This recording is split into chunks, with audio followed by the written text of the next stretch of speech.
Lies എഡിജ ബ്രൈലോവ എന്നു പേരുള്ള ജനപ്രിയ യൂട്യൂബർ വിസാർഡ് ലിസ് തന്റെ കാമുകൻ ലാൻഡൻ നിക്കേഴ്സൺ തന്നെ വഞ്ചിച്ചുവെന്ന് ആരോപിച്ച് രംഗത്തെത്തി. ലാൻഡൻ മറ്റൊരു സ്ത്രീയുമായി സംസാരിക്കാൻ ഒരു രഹസ്യ സ്നാപ്ചാറ്റ് അക്കൗണ്ട് ഉപയോഗിച്ചുവെന്ന് പറയുന്നു.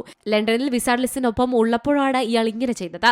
തന്റെ പ്രതിശ്രുത വരൻ തന്നോടുള്ള സ്നേഹം പ്രകടിപ്പിക്കാൻ എല്ലാ ശ്രമങ്ങളും നടത്തിയെന്ന് പരാമർശിച്ച വിസാർഡ് ലിസ് പെൺകുട്ടി തെളിവുകൾ സഹിതം തന്റെ സുഹൃത്തിനെ സമീപിച്ചത് എങ്ങനെയെന്ന് കൂട്ടിച്ചേർത്തു. ഇതിനെല്ലാം പുറമെ വിസാർഡ് ലിസ് 4 മാസം ഗർഭിണിയാണ്. ലാൻഡനുമായുള്ള വിവാഹം നിലവിൽ റദ്ദാക്കിയിരിക്കുകയാണ്. ലിസുമായുള്ള ബന്ധം വ്യാജമായിരുന്നുവെന്ന് ലാൻഡൻ പെൺകുട്ടിയോട് പറഞ്ഞതായി ലിസ് വെളിപ്പെടുത്തി. പുരുഷന്മാർക്ക് ലോകത്തെ നയിക്കാൻ ആഗ്രഹമുണ്ട്, പക്ഷേ അവരുടെ കാമത്തെ നിയന്ത്രിക്കാൻ പോലും കഴിയില്ല. അത് ദുർബലമാണ്. കാമത്തെ നിയന്ത്രിക്കാൻ കഴിയാത്ത ഒരു മനുഷ്യന് ഒരിക്കലും നയിക്കാൻ കഴിയില്ല. എനിക്ക് ഹൃദയം തകർന്നു, ഞെട്ടലുണ്ട്.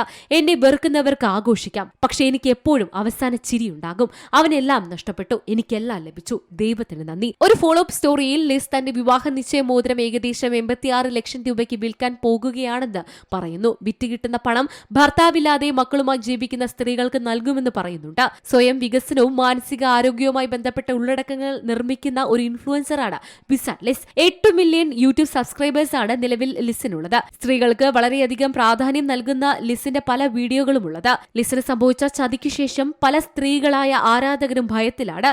വളരെ ശക്തിയും സുന്ദരിയും ബുദ്ധിമതിയുമായ ലിസിന് ഇങ്ങനെ സംഭവിച്ചാൽ പിന്നെ തങ്ങളുടെ കാര്യം പറയണോ എന്നാണ് പല ആരാധകരും ചോദിക്കുന്നത്. Entertainment desk, C Malayalam news. ഏറ്റവും പുതിയ വാർത്തകളും വിശേഷങ്ങളും വിരൽ തുമ്പിലറിയാൻ സി മലയാളം ന്യൂസ് എല്ലാ ഡിജിറ്റൽ പ്ലാറ്റ്ഫോമുകളിലും ലഭ്യം.